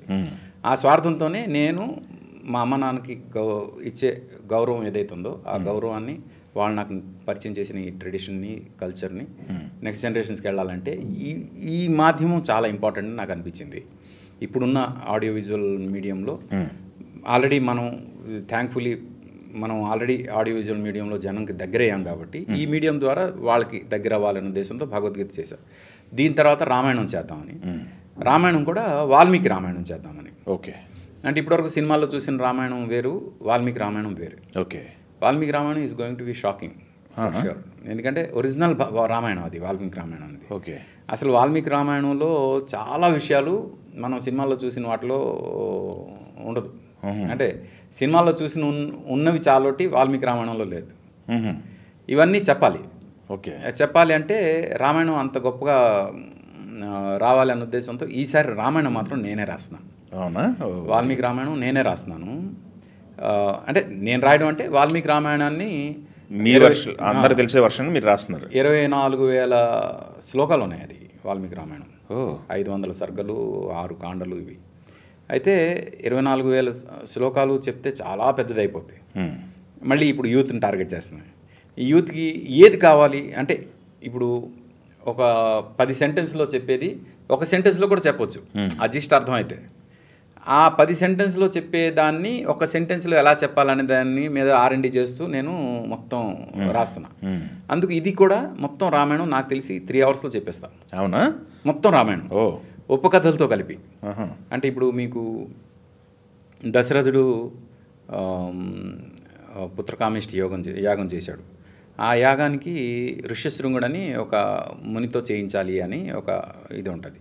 ఆ ఋష్యశృంగుడు ఎవడు, అతని కథ ఏంటి, ఆ కథ చెప్పాలి. అవునుగా. అలాగా ప్రతిదానికి ఒక సబ్ ప్లాట్ ఉంటుంది, బ్యాక్గ్రౌండ్ స్టోరీ ఉంటుంది. ఇప్పుడు గంగావతరణం, భగీరథుడు గంగావతరణం, అది సగరుడు అనే ఒక రాజు దగ్గర నుంచి స్టార్ట్ అవుద్ది ఆ కథ. అక్కడ నుంచి గంగావతరణం, గంగ వచ్చేంత వరకు మధ్యలో ఏం జరిగింది ఇదంతా కూడా రామాయణంలో ఉన్న కథలే ఇవన్నీ, ఉపకథలు. విశ్వామిత్రుడు ఎవరైతే రాముడిని, లక్ష్మణ్ని తాటకని చంపడానికి తీసుకెళ్ళాడు, ఆ ప్రాసెస్లో విశ్వామిత్రుడు ఎవరు, అసలు విశ్వామిత్రుడు కథ ఏంటి, ఆ కథ ఉంటుంది. తాటక ఎవరు, తాటక కథ ఏంటి, తాటకకి ఒక కథ ఉంటుంది, ఆ కథ ఉంటుంది. ఇలాగా తర్వాత అహల్య ఉంది, అహల్య గౌతముడు కథ ఒకటి ఉంటుంది. ఆ కథ చెప్తూ మీకు కొన్ని విషయాలు ఏంటంటే అహల్య శిల కాదు, రాంపాదం తాకగానే అహల్య శిల నుంచి మనిషి అయింది, దాన్ని మనం విన్నాం. కానీ అసలు అహల్య శిలే కాదు, ఆవిడ అది లేదు అసలు రామాయణంలో, వాల్మీకి రామాయణంలో అది లేదు. ఓకే. ఫస్ట్ ఫ్రాంక్గా చెప్పాలంటే అహల్య, రాముడు అక్కడికి చేరగానే అహల్య తపస్సు చేస్తున్న అహల్య ఒక్కసారి అలా గాలిలో లేచి రాముడు వచ్చాడు అనమాట అని అర్థమై ఆవిడ వెంటనే ఇలా లేవగానే, ఆవిడ చాలా పెద్ద ఆవిడ, రాముడు 16 ఏళ్ళు అప్పుడు. రాముడు వెళ్ళి అహల్య కాళ్ళు పట్టుకుంటాడు, పాదాలు ముక్కుతాడు. ఓకే. ఇది ఎంతమందికి తెలుసు? లేదు, ఎవరికి తెలియదు. ఇప్పుడు అహల్య పాదం రాముడు పట్టుకోవడం అంటే రాము పాదం తగిలి అహల్య కదా శిల మనిషి అయింది అని ఒక ఆర్గ్యుమెంట్ వస్తుంది. కానీ వాల్మీకి రామాయణం చెప్పలేదే. ఇలాంటివి చాలా విషయాలు ఈ రామాయణంలో తెలుస్తాయి. మీకు సీతకు స్వయంవరం జరగలేదు, సీతా స్వయంవరంలో అసలు రావణాసురుడు అనే టాపికే లేదు. మరి ఇవన్నీ ఎక్కడి నుంచి వచ్చినాయి? తర్వాత వెర్షన్స్లో అంటే క్రియేటివ్గా మన వాళ్ళు డ్రమటైజ్ చేయడం కోసం ఏవేవో రాశారు తర్వాత వెర్షన్స్లో. అవి నేను తప్పు అంటలేదు, కానీ ఒరిజినల్ ఏంటి మనం తెలుసుకోవాల్సిన అవసరం ఉంది. వాల్మీకి ఏం రాశాడు, వాల్మీకి రామాయణంలో ఏం రాశాడు, లవకుశులు రాముడు యుద్ధం చేశారనేది దాని గురించి నేను అస్సలు మాట్లాడదలుచుకోలేదు. అది ఉత్తర రామాయణంలో వస్తుంది. అవునా? ఓకే. అది ఉత్తర రామాయణం ఉంది, 7వ సర్గం. నేను చెప్పాలనుకుంది ఓన్లీ 6 సర్గలు, 7వ కాండం. ఓకే. ఓకే. ఫస్ట్ 6 కాండాలు ఏవైతే ఉన్నాయో వాటి గురించే నేను మాట్లాడదాం అనుకుంటున్నాను. ఉత్తరాఖండ గురించి నేను మాట్లాడదలుచుకోలేదు. ఓకే. కానీ ఉత్తరాఖండ్ మీద నా అభిప్రాయం అయితే చెప్తాను నేను చెప్పు తర్వాత. ఇప్పుడు కాదు, రామాయణం అంతా అయిపోయిన తర్వాత ఉత్తరాఖండ్ మీద నా అభిప్రాయం చెప్తాను. అయితే ఇంకొకటిసారి మనకి ఇప్పుడు మీ సమకాలిక మ్యూజిక్ డైరెక్టర్లో ఆ టైంలో మీరు కాంపిటేటివ్ ఫీల్ అయింది, లేకపోతే మిమ్మల్ని ఎక్కువ కాంపిటేటివ్ ఫీల్ అయింది ఎవరంటే ఏం చెప్తారు? ఆ సిచ్యువేషన్లో మొత్తం ఆర్పి పట్నాయక్ కుమ్మేశాడు ఇండస్ట్రీ మొత్తాన్ని అని నడిచింది కదా. అంటే ఫ్రాంక్గా నా పని నేను చేసుకోవడం వెళ్ళడం తప్పితే నేను ఒకరికి పోటీ అని కానీ నాకు ఒకరికి పోటీ అని కానీ నేను ఎప్పుడు ఫీల్ అవ్వలేదు. ఇప్పుడు కూడా అవును. కొత్త హీరో కొత్త డైరెక్టర్తో మొదలైన మీ జర్నీ చూస్తే ఇండస్ట్రీ 4 పిల్లర్స్ అన్న ఆ వ్యక్తులతో మ్యూజిక్ పెద్ద పెద్ద బ్లాక్ బస్టర్లో వచ్చినాయి కదా. అంటే అది థ్యాంక్ఫుల్లీ మంచి సిచ్యువేషన్స్ ఉన్న సినిమాలు రావడం, ఆ సినిమాలకి మంచి టేస్ట్ ఉన్న డైరెక్టర్లు ఉండడం, నాతో మంచి మ్యూజిక్ చేయించుకోవడం, అదంతా హోల్ క్రెడిట్ అలా వెళ్తుంది. నేను చేశాననే క్రెడిట్ కన్నా ఓకే అదే మంచి డైరెక్టర్ కాదనుకోండి, టేస్ట్ లేదనుకోండి, అంత మంచి మ్యూజిక్ రాదు కదా. అది నేనండి. ఓకే, ఎన్ని రీకలెక్ట్ చేసుకుంటే ఏమనిపిస్తుంది సార్ మీకు? ఇంకా నేను చేయాల్సిన చాలా ఉంది అనిపిస్తుంది. అంతేనా? ఎందుకంటే ఇప్పుడు సిచ్యువేషన్ మీరు చేస్తున్నప్పుడు రెమ్యునేషన్లు ఎంత ఉన్నాయో తెలియదు, మ్యూజిక్ ఇంపార్టెన్స్ ఎంత ఉందో తెలియదు, అంటే మీరు చేస్తున్న టైంలో. ఇప్పుడు చూసినట్టయితే మ్యూజిక్ డైరెక్టర్స్, మ్యూజిక్ ఇండస్ట్రీ మొత్తం కూడా సినిమాని వేయలేస్తున్నారు, సినిమా ఫీల్డ్ని. అటు ఫైనాన్షియల్గా కావచ్చు, ఇటు ఇంపార్టెన్స్ వైజ్గా టెక్నీషియన్స్గా. మీ పొజిషన్ ఏంటి మీకు ఆ రోజుల్లో? మీకు టెక్నీషియన్గా మీకు విలువ ఉండేది ఆ రోజుల్లో గట్టిగా? డెఫినెట్గా. అంటే విలువ అంటే ఫైనాన్షియల్గా విలువ ఉందా లేదా నేను వాటి గురించి ఎప్పుడు ఆలోచించలేదు కాబట్టి నేను దాని గురించి మాట్లాడను. టెక్నీషియన్గా మంచి వాల్యూ ఉండేది, చాలా మంచి వాల్యూ ఉండేది. ఇప్పుడు ఒక్కొక్కళ్ళ రెమ్యునేషన్లు ఏంటంటే ఒకళ్ళు 12 కోట్లు అంటున్నారు, ఒకళ్ళు 6 కోట్లు అంటున్నారు, ఒకళ్ళు 3 కోట్లు అంటున్నారు మ్యూజిక్ డైరెక్టర్ల విషయానికి వచ్చినట్టయితే. అంటే విజిబిలిటీ వచ్చిందండి. ఒకప్పుడు ఏంటంటే క్యాసెట్స్, సీడీలు అవి ఎన్ని అమ్ముడిపోయాయి అనేది ఆడియో కంపెనీ చెప్తే కానీ తెలియదు. వేరేజ్ ఇప్పుడు మనకి ఆటోమేటిక్ కనిపించేస్తున్నాయి ఎన్ని మిలియన్ వ్యూస్, ఎంత ఇది వెళ్తుంది ఏంటి అనేది. ఓకే, ఆ విజిబిలిటీ ఉన్నప్పుడు ఆటోమేటిక్గా ఎంత వెళ్తున్నప్పుడు నాకు ఎందుకు ఎంత ఎవరు అని డిమాండ్ చేసే పరిస్థితి వచ్చిందండి. ఇంకొకటి అంటే మనం చేసిన వర్క్కి ఇప్పుడు కొత్తగా రాయల్టీ ఒకటి స్టార్ట్ అయింది కదా. రాయల్టీ విషయంలో మీకు రావాల్సిన రాయల్టీ మీకు వస్తుందా? అంటే మనకి వాళ్ళు రాయల్టీ ఎక్కడ కలెక్ట్ చేస్తున్నారు, ఎంత కలెక్ట్ చేస్తున్నారు, దాన్ని బట్టి మన పర్సంటేజ్ ఎంత వస్తుంది అనేది నాకైతే ఆ క్యాల్కులేషన్ తెలియదు కాబట్టి నేను దాని గురించి మాట్లాడలేను. బట్ డెఫినెట్గా వస్తుంది కదా. వస్తుంది. ఇట్స్ డెఫినెట్లీ అవసరాలకి వెంటనే హెల్ప్ అవుతుంది కూడా. Okay okay.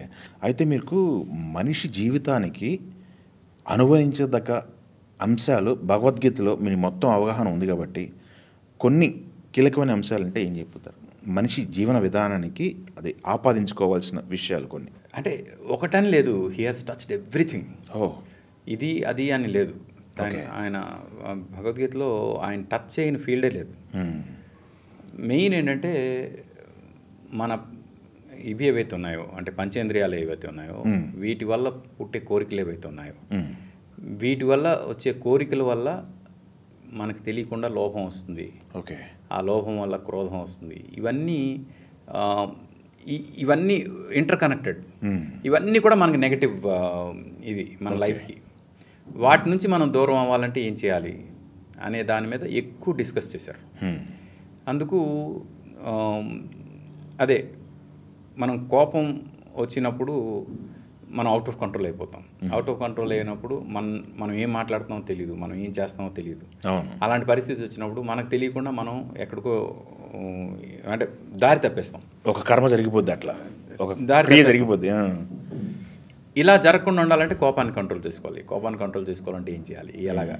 ఇలాగా ప్రతి ఎమోషన్ మీద ఆయన ఇది ఉంది. ఓకే, అది కాకుండా త్రిగుణాలు గురించి బాగా చెప్పాడు ఆయన. ఓకే, త్రిగుణాలు ఏంటంటే సత్వగుణం, రజోగుణం, తమోగుణం అని. తమోగుణం, రజోగుణం, సత్వగుణం వీటి గురించి చాలా బాగా డిస్క్రైబ్ చేస్తూ తమోగుణం అంటే ఏంటి, రజోగుణం అంటే ఏంటి, సత్వగుణం అంటే ఏంటి చెప్తూ మన లైఫ్ స్టైల్ అంతా కూడా మనం అందరం కూడా రజోగుణం దగ్గరే ఉన్నాం. తమోగుణం అనేది it's A negative side of రజోగుణం. సత్వగుణం అనేది ఇట్స్ ఏ పాజిటివ్ సైడ్, అంటే దానికన్నా హైయర్ లెవెల్కి వెళ్ళడం సత్వగుణం అనేది. మామూలుగా సందర్భాన్ని బట్టి మనం రజోగుణం నుంచి తమోగుణం వైపు వెళ్తాము, సత్వగుణం వైపు కూడా వెళ్తాం. ఓకే, కానీ ఎక్కువగా రజోగుణంలోనే ఉంటాం.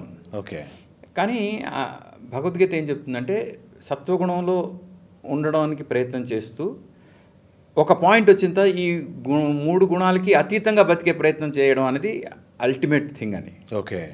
అది ఎప్పుడు వస్తుంది అంటే when you submit your self completely to the God. అలాంటి ఒక సిచ్యువేషన్ వచ్చినప్పుడు. పోతే ఆ సిచ్యువేషన్ అనేది ఇప్పుడు కర్మబంధాలతో ముడిపెట్టుకున్న మనం అందరం కూడా ఆ సిచ్యువేషన్లో ఉండలేం. కనీసం ఈ రజోగుణంలో ఉన్న మనం కనీసం సత్వగుణం వరకైనా మనం ప్రయాణం చేయాలి అనే ఒక ఇదైతే ఇస్తుంది, రూట్ మ్యాప్ అయితే ఇస్తుంది.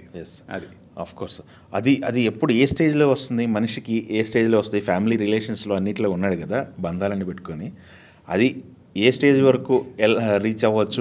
బంధాలు వదులుకోమని కానీ, పనులు లేకుండా బతకండి అని కానీ ఇలాంటి విషయాలు ఏం చెప్పలేదు. అదే ఎస్పెషల్లీ ఏం చెప్పాడంటే, అంటే కర్మ సిద్ధాంతం ఏదైతే చెప్తున్నారో, ఇప్పుడు కర్మ సన్యాసం కర్మ సిద్ధాంతం 2 ఉంటాయి. కర్మ సన్యాసం అంటే కర్మను వదిలేసి పూర్తిగా దేవుడికి సబ్మిట్ అయిపోవడం. అది కాకుండా కర్మ సిద్ధాంతం ఏం చెప్తుంది? పని చేస్తూ దేవుడిని కనెక్ట్ అవ్వడం. మామూలుగా మనిషిగా పుట్టినప్పుడు మనం కర్మ చేయకుండా ఉండలేం. ఏదో కర్మ చేయకపోతే మనం ముందుకెళ్ళలేం కదా. అంతే. అందుకు కర్మ అనేది చేస్తూనే మనం నెక్స్ట్ కర్మ సన్యాసం చేయాల్సిన అవసరం లేదు. అదే కర్మ చేస్తూనే మనం దేవుడి దగ్గర ఉండొచ్చు. ఎప్పుడు అంటే కర్మ ఏం చెప్తుంది అంటే మనం చేసే పని పర్ఫెక్ట్గా ఉండాలి, దాన్ని 100% మనం డెడికేటెడ్గా చేయాలి అని చెప్తుంది. Okay. At the same time ఇప్పుడు కర్మ సన్యాసికి వచ్చేంత గొప్ప ఇది ఏదైతే ఉందో, రిజల్ట్ ఏదైతే ఉందో, అదే రిజల్ట్ కర్మ సిద్ధాంతంలో ఉన్నవాడికి కూడా ఎప్పుడు వస్తుంది అంటే తన కర్మ మీద తను 100% ఇస్తూ దాని రిజల్ట్ని తను ఎక్స్పెక్ట్ చేయకుండా ఉంటే చాలు. ఆ రిజల్ట్ని దేవుడి మీద వదిలేస్తే ఆటోమేటిక్గా ఆ రిజల్ట్ ఏమొచ్చినా సరే తనకు సంబంధం లేదు ఇంకా. ఓకే. ఆ కర్మ మాత్రం 100% డెడికేటెడ్గా చేయాలి. అప్పుడు it's as good as detached from your కర్మ. అది కర్మ సన్యాసం అంత గొప్పదే. మీకు అర్థం? అవును. కర్మ సన్యాసం అంత గొప్పదే. కర్మ చేస్తూ కర్మ ఫలితంని మనం కనుక ఎక్స్పెక్ట్ చేయకుండా, దాని రిజల్ట్స్ని ఏమి ఎక్స్పెక్ట్ చేయకుండా మనం చేసుకుంటూ వెళ్తే అది అల్టిమేట్ కర్మ సన్యాసం కింద అర్థం. మామూలుగా ఎప్పుడు కూడా మన లైఫ్ ప్రాబ్లమ్స్ ఎక్కడ స్టార్ట్ అవుతాయి అంటే ఎక్స్పెక్టేషన్ నుంచే స్టార్ట్ అవుతాయి. మన ఎక్స్పెక్టేషన్స్ ఎప్పుడైతే మనం మీట్ అవ్వమో అప్పుడు మనకు ప్రాబ్లమ్స్ స్టార్ట్ అవుతాయి. మనకి అవతల మనిషి మీద ఒక ఎక్స్పెక్టేషన్ ఉందనుకోండి, ఆ ఎక్స్పెక్టేషన్ మనకు ఆ మనిషి మీట్ అవ్వకపోతే ఆ మనిషి మీద మనకి ఒక అభిప్రాయం ఏర్పడుతుంది. అందుకే ఎక్స్పెక్టేషన్ అనేది మనం పక్కన పెట్టేస్తే మనం న్యూట్రల్గా ఉండే ప్రయత్నం చేయవచ్చు ప్రతి దాంట్లో కూడా. ఓకే. అందుకు మీకు సింపుల్ ఇదేంటంటే, ఒక దగ్గర ఎక్కడో చూశాను నేను ఎగ్జాంపుల్. ఒక అబ్బాయి ఎగ్జామ్ రాశాడు, 100% తన డెడికేషన్ తోటి 100% తను ఏం రాయాలో అదంతా రాశాడు. ఇప్పుడు ఆ అబ్బాయి పాస్ అవుతాడా ఫెయిల్ అవుతాడా అనేది రిజల్ట్ బట్టి ఉంటుంది కదా. పోతే తను 100% ఇచ్చాడు కాబట్టి డెఫినెట్గా తనకి 100% రిజల్ట్ రావాలి. కానీ పరీక్ష దిద్దేవాడు అతని పెళ్ళంతో గొడవపడి వచ్చి పరీక్ష దిద్దుతున్నాడు అనుకుందాం. అప్పుడు ఏం జరుగుతుంది? ఇతనికి రావాల్సిన 100% రాదు. అయ్యో నేను 100% రాస్తే నాకు 100% రాలేదు అని ఇతను డిసప్పాయింట్ అవ్వడం కరెక్టా? లేకపోతే నా పని నేను చేశాను, రిజల్ట్తో నాకు సంబంధం లేదు అని డిటాచ్ అయితే కరెక్టా? ఇప్పుడు ఇక్కడ గొప్ప విషయం నేను చెప్తా ఏంటంటే, ఎప్పుడైతే తను అలా డిటాచ్ అవుతాడో, ఇప్పుడు తను ఏం చెప్పాడు, నేను 100% నా పని చేశా, ఈ రిజల్ట్ నాకు హెల్ప్ అవుద్దో అనవసరం. పోతే నేను ఈ 100% నా ఎగ్జామ్ రాసే ప్రాసెస్లో నేను ఏదైతే నేర్చుకున్నాను అది నా లైఫ్కి ఎంత హెల్ప్ అవుతుంది అనేది అర్థమైతే ఈ రిజల్ట్తో సంబంధం ఏమని చెప్పండి, ఆ పరీక్ష దిద్దేవాడితో సంబంధం ఏమని చెప్పండి. అందుకు don't expect the result. Result expect చేస్తే either you succeed or fail. Success అయితే కళ్ళు నెత్తికెక్కుతాయి, ఫెయిల్ అయితే పూర్తిగా డిప్రెస్ అయిపోతాం. రెండు కూడా కరెక్ట్ కాదు. ఓకే. అందుకు దీని మీద మీరు ఫలితం మీద మీరు ఇది పెట్టుకోవద్దు అని. వెరీ గుడ్ అండి, చాలా బాగా ఎక్స్ప్లెయిన్ చేశారు.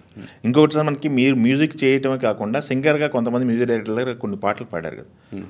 ఆ పాటలు పాడినప్పుడు ఆ మ్యూజిక్ డైరెక్టర్ ఒక అండర్లో పనిచేస్తున్నప్పుడు మీ ఎక్స్పీరియన్స్ ఏంటి? ఇప్పుడు లైక్ ఇళయరాజా గారికి ఒక పాట పాడినట్టున్నారు, ఇంకా వేరే మ్యూజిక్ డైరెక్టర్కి ఇద్దరికి పాటలు పాడినట్టున్నారు. చాలామందికి పాడాను, మణిశర్మ గారికి పాడాను, గారికి పాడాను, కోటి గారికి పాడాను. నాకు రాజాగారిది బెస్ట్ ఎక్స్పీరియన్స్. ఎందుకంటే ఆయనకి దూరం నుంచి ఒకసారి చూస్తే చాలు లైఫ్లో అనుకుంది కాస్త ఆయన పిలిపించి పాడించుకున్నారు కదా. అది డెఫినెట్గా బెస్ట్ ఎక్స్పీరియన్స్. ఓకే. గవాలను హమ్ చేసుకోవాలంటే మీ పాటల్లో గుర్తొచ్చే పాట ఇది సార్. ఏ సిచ్యువేషన్లో ఏ పాటలు ఎక్కువ ఎంజాయ్ చేస్తారు మీరు? అదేం లేదు, డిపెండ్స్ ఆన్ ది మూడ్. అది మూడ్ బట్టే, ఇది పలానా పాట పాడాలి అని ఏం లేదు. ఫ్రాంక్గా చెప్పనా, నేను మ్యూజిక్ చేసిన తర్వాత మళ్ళీ షోల్లో తప్ప మళ్ళీ నేను వెనక్కి తిరిగి నా పాటలు ఇవి అని నేను వినిపే సందర్భాలు చాలా తక్కువ. ఓకే.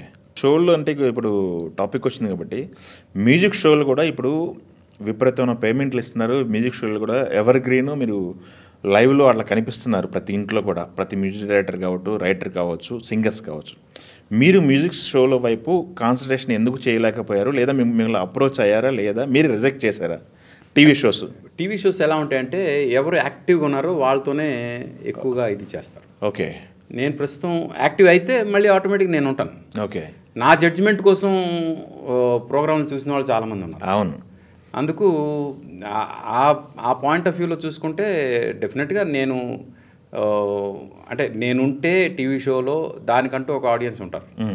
అయితే ఏంటంటే వాళ్ళ పాయింట్ ఆఫ్ వ్యూలో ఆలోచించాలి మనం. వాళ్ళు ఏంటంటే ఇప్పుడు లేటెస్ట్గా ఎవరు యాక్టివ్గా ఉన్నారు వాళ్ళతో చేయిద్దాం ఇలా ఆలోచిస్తారు. ఆలోచించినప్పుడు డెఫినెట్గా నేను యాక్టివ్ కొంచెం తక్కువ కాబట్టి నాకన్నా ప్రిఫరెన్స్ వేరే వాళ్ళకి ఇచ్చే అవకాశం ఎక్కువ ఉంటుంది. అదే నేను యాక్టివ్ అయ్యానంటే ఇంకా మళ్ళీ వాళ్ళందరినీ పక్కన పెడతారు. అంతేనా? ఓకే. ఎందుకంటే నా జడ్జిమెంట్ చాలా బాగుంటుంది, మొహమాట ఉండదు, అవును, ముక్కుసూటిగా మాట్లాడతా, అవతల వాళ్ళు ఏమనుకుంటారు ఏమి ఉండదు, ఖచ్చితంగా ఏమనిపించింది అదే చెప్తా. ఓకే. అక్కడ స్క్రిప్టెడ్ డ్రామా అలాంటివి ఏమి ఉండవు. ఓకే. ఆ రకంగా ఆడియన్స్ కూడా నాకు తెలుసు బాగా. నేను అప్పుడు షోస్ చేసేటప్పుడు బెట్ కట్టేవాళ్ళంట ఆడియన్స్. ఇప్పుడు ఈ పాటకి ఆర్పి కామెంట్స్ ఏముంటాయి అని దాని మీద బెట్ కట్టేవాళ్ళంట జనాలు. అంటే అంత ఇది ఉండేది, అటెన్షన్ ఉండేది నా దీని విషయంలో. ఎస్. ఇప్పుడు నడుస్తున్న మ్యూజిక్ డైరెక్టర్స్ విషయంలో కానీ ఇప్పుడు వస్తున్న పాటల విషయంలో మీకు బాగా ఆకట్టుకున్న సినిమాలు, పాటలు, డైరెక్టర్, మ్యూజిక్ డైరెక్టర్ అంటే ఏం చెప్తారు? అంటే ఈ మధ్యకాలంలో నాకు నచ్చింది సీతారామం సినిమా. ఆ సినిమా నాకు బాగా నచ్చింది. మ్యూజిక్ కానీ ఇది కానీ అన్నీ బాగా నచ్చాయి. ఓకే. అలా అని మిగతా నచ్చలేదని కాదు, అదే మీ ఎక్కువ ఆకట్టుకుంది, ఎక్కువ నచ్చింది. ఓకే. తమన్ బ్యాక్గ్రౌండ్ స్కోర్ చాలా బాగుంటుంది. అంటే మ్యూజిక్ ఉంది ఈ సినిమాలో అని ప్రతి క్షణం వినిపిస్తూ ఉంటుంది. ఆ శాఖ వినపడుతుంటుంది గట్టిగా. దేవి ఎనర్జీ బాగా ఇష్టం నాకు. దేవి పాటలో తెలియని ఎనర్జీ ఉంటుంది, అది నాకు చాలా ఇష్టం. ఓకే. సూపర్. పాట అనేది ఆస్కార్ వరకు వెళ్ళింది కదా, తెలుగు పాట. దానిపైన మీ తెలుగు పాట ఎదుగుదలని మీరు ఎలా చూస్తారు? అంటే జస్ట్ బిగినింగ్ అంటాను నేను. తెలుగు పాట కూడా ఎస్, ఆఫ్ కోర్స్. తెలుగు పాట గుర్తింపు అనేది వరల్డ్ వైడ్, ప్రపంచవ్యాప్తంగా ఇప్పుడే స్టార్ట్ అయింది. మీరు చూడండి, next it's going to be somewhere. Yes. మీ ప్రయత్నాలు ఏంటి? మీకు నెక్స్ట్ ఒక మంచి అవకాశం వస్తే ఊపేద్దామన్న మూడ్లో ఉన్నారు మీరు. అటువైపు అడుగు వేయడానికి మీ ప్రయత్నం ఏంటి? వస్తే చేద్దామనే మూడ్లో ఉన్నారా? మీ ప్రయత్నం ఏంటి పరిస్థితి అనేది? అంటే నా డైరెక్షన్ ప్రయత్నంలోనే ఉన్నాను ప్రస్తుతం. డైరెక్షన్ ఇప్పుడు కాఫీ విత్ కిల్లర్ అనే ఒక సినిమా చేశాను, అది ఆహాలో రిలీజ్ అవుతుంది. ఓకే. తర్వాత ఒక హర్రర్ సినిమా చేశాను, దాని క్లైమాక్స్ షూటింగ్ బ్యాలెన్స్ ఉంది. అది క్లైమాక్స్ షూట్ అయిపోయిన తర్వాత అది కూడా రిలీజ్ చేయాలి. ఓకే. తర్వాత నేను ఒక లవ్ స్టోరీ రాశా. అంటే నా నుంచి ఎవరు మ్యూజికల్ ఎక్స్పెక్ట్ చేస్తున్నాను, మ్యూజిక్ డైరెక్టర్ కాబట్టి మ్యూజికల్ ఎక్స్పెక్ట్ చేస్తాను. ఒక 8 పాటలతో ఒక లవ్ స్టోరీ రాశా. అంటే మ్యూజికల్గా ఎంత బాగుంటుంది, సినిమా పరంగా అంతే బాగుంటుంది. అంటే నా పీక్స్ టైంలో మ్యూజిక్ ఏ రేంజ్లో ఉండదు ఆ రేంజ్ మ్యూజిక్ ఉంటుంది. Okay. At the same time cinema కూడా అంత గొప్పగా ఉంటుంది. ఓకే. ఆ సినిమా రిలీజ్ అయిన తర్వాత it will create its own history అనమాట. అలాంటి కథ ఒకటి రాశాను. ఏంటి ప్లానింగ్ ఏంటి మీరు? అది మరి ఎవరితో చేద్దామని? ఏంటి? కొత్త వాళ్ళు క్యారీ చేయగలరా మీరు అనుకున్న huge success? Of course music. Okay. మ్యూజిక్కే ఫస్ట్ ఆడియన్ని పట్టుకొస్తుంటారా? విజిటింగ్ కార్డ్ అది. ఆ సినిమా పాటలు నెక్స్ట్ లెవెల్ ఉంటాయి. ఓకే. దానికి తోడైతే తెలిసిన ఫేస్ తోడైతే ఇంకొక రకంగా ఉంటుంది. అదే అవసరం లేదు. ఓకే. ఆ కొత్త వాళ్ళతోనే ఈ పాటలు బాగుంటాయి ఫీలింగ్ వస్తుంది, ఫ్రెష్ ఫీల్. అంటే కథ కొత్త వాళ్ళతోనే డిమాండ్ చేస్తుంది. ఓకే. కొత్త వాళ్ళతోనే కథ చేస్తాను. ఓకే. ఆర్పి పట్నాయక్ గారు ఇంత ఫ్రెష్గా ఇలా ఉండడానికి కారణం ఏంటి? మీ ఎనర్జీ ఏంటి? డే ఎలా స్టార్ట్ అవుతుంది? లైఫ్ సైకిల్ ఏంటి? మార్నింగ్ 4:30కి లేస్తా. అది అలారం పెట్టుకోకుండా లేస్తాను నేను. రెడీ అయ్యి వాకింగ్ చేశాక యోగా చేసి మెడిటేషన్ చేస్తా. మెడిటేషన్ చేశాక అక్కడ నుంచి నా లైఫ్ స్టార్ట్ అవుద్ది. అంటే అక్కడి వరకు నా కోసం నేను స్పెండ్ చేస్తా. ఓకే. అక్కడ నుంచి ఇంకా బాహ్య ప్రపంచంలోకి వస్తా. ఓకే. అక్కడ నుంచి ఇంకా 7:30 ఆ టైం నుంచి ఇంకా రెగ్యులర్గా స్నానాలు పానాలు ఇవన్నీ చేసుకుని ఇంకా జనంలోకి చేరుతాను. ఓకే.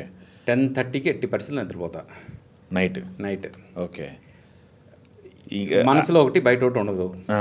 ఏ చెప్పాలనుకున్నా చెప్పేస్తా, లేకపోతే రాత్రి నిద్రపడదని నా ఫీలింగ్. ఓకే. అది ముక్కు సూటిగా మొహమాటం లేకుండా ఈ మనసుకి బాధ పెట్టను. ఓకే. ఎవరికి బాధ పెట్టను. అంటే ఇప్పుడు నేనేమైనా ముక్కుసూటిగా ఎవరి గురించైనా తప్పుగా మాట్లాడినా దాని వెనక ఎందుకు అలా మాట్లాడానని కూడా చెప్పేస్తా రీజన్. సో దట్ వాళ్ళు బాధపడకూడదు. అది వాళ్ళు బాధపడాలని నేను చెప్పను ఆ మాట. నా ఫీలింగ్ ఇది, దానికి రీజన్ ఇది అని కూడా చెప్పేస్తా. So that they understand okay this guy is right అని. ఓకే. అప్పుడు నేను ప్రశాంతంగా నిద్రపోతా. ఓకే. లేదంటే మళ్ళీ అతను హట్ అయ్యడం అని చెప్పేసి మళ్ళీ మీరు ఫీల్ అవ్వడం అదేమీ ఉండదు. ఓకే. అదేమి ఉండదు. ఒకటి ఏంటంటే పాజిటివ్గా ఉంటే డెఫినెట్గా లైఫ్ హ్యాపీగా ఉంటుందని నేను నమ్ముతా. ఇంకొకటి అంటే మనకి ఈ సనాతన ధర్మము లేకపోతే ఈ దేవుళ్ళు నమ్మకాలు ఇవన్నీ ఉన్నాయి కదా, మీరు ఇంట్లోంచి బయటకు వచ్చి కొంతమంది ఇంట్లోంచి బయటకు వచ్చేటప్పుడు పూజ గంట సేపు పూజ చేసి కానీ దేవుడి ముందు కూర్చోకుండా బయటకు రారు చాలామంది, లేకపోతే శ్లోకాలను అవన్నీ. మీరు నమ్మే విధానం ఎలా ఉంటుంది? ఏ రకంగా మీరు దేవుడిని కొలుస్తారు? ఫ్రాంక్గా అండి, మా అమ్మ అయితే బాగా చేస్తుంది పూజ. మా అమ్మ వల్ల మా ఇంట్లో అందరూ పూజ చేస్తారు. మా వైఫ్ కానీ వదిన మరదలు అందరూ అదే పనిలో ఉంటారు. ఇంకా వాళ్ళు మాత్రం చేస్తున్నారు కదా అందుకు నేను ఇంకా జస్ట్ వెళ్ళి అలా ఒకసారి అన్నీ వచ్చేస్తాను అంతే. తలుచుకొని వచ్చేస్తాను అంతే. ఓకే. మీ ఫుడ్ హ్యాబిట్స్ ఏంటి? నేను వెజిటేరియన్. పక్కా వెజిటేరియన్. అంటే నేను వెజిటేరియన్. ఓకే. ఎగ్ ఒకటి ఎక్సెప్షన్, ఎందుకంటే బయట కంట్రీస్ వెళ్ళినప్పుడు ఎగ్ లేకుండా రోటీ కూడా దొరకదు. అంటే రోటీలో కూడా ఎగ్ ఉంటుంది. ఓకే.